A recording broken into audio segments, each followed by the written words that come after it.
कहानी का नाम आखिरी वार्ड। स्थान सिटी हॉस्पिटल, वार्ड नंबर 13।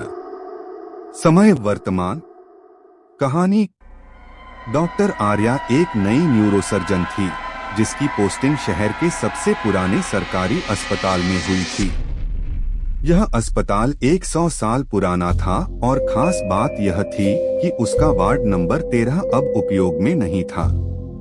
कहा जाता था कि वहां एक वक्त पर मानसिक रोगियों का इलाज होता था, लेकिन 1987 में एक अजीब आग लगने की घटना के बाद वो हिस्सा हमेशा के लिए बंद कर दिया गया। डॉक्टर आर्या को एक रात इमरजेंसी कॉल आया, एक मरीज को वार्ड 13 में शिफ्ट किया गया है।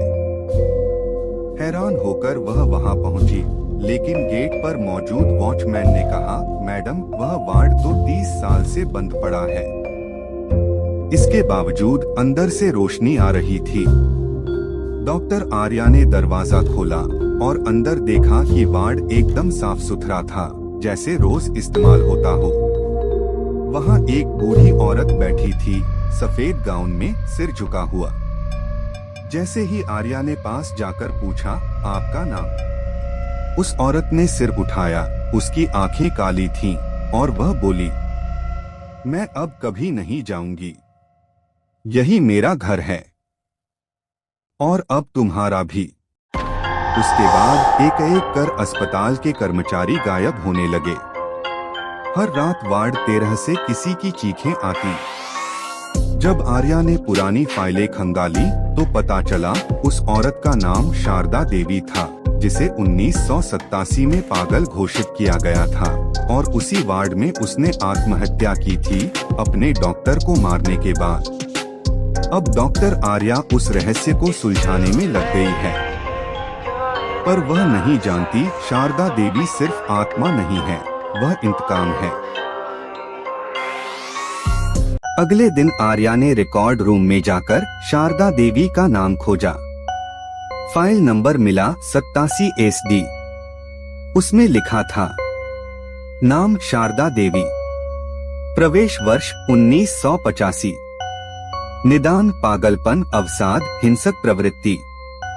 नोट 1987 में डॉक्टर अग्रवाल की हत्या कर दी गई। बाद में शारदा ने खुद को फांसी लगा ली। शव कभी बरामद नहीं हुआ। फाइल का आखिरी वाक्य खून से लिखा गया था, डॉक्टरों को सजा मिलेगी, वार्ड 13 में हर रूह जागेगी। अगले कुछ दिनों में अस्पताल में अजीब घटनाएं होने लगी। नर्सें कहती, कोई हमारा नाम लेकर फुसफुसाता है। मेडिकल उपकरण खुद ब खुद ऑन होते। एक जूनियर डॉक्टर लापता हो गया। डॉक्टर आर्या को सपनों में वही बुढ़िया दिखने लगी, कभी पलंग के नीचे, कभी शीशे में। वह अब जान चुकी थी कुछ तो गड़बड़ है। एक रात आर्या ने वार्ड 13 में दोबारा जाने की ठानी। इस बार वह अकेली नहीं थी, साथ थी रीमा और अस्पताल का पुराना कंपाउंडर रमेश, जिसने कहा, मैडम, मैंने शारदा को देखा है। असली में वह सिर्फ आत्मा नहीं है, वह इंतकाम है।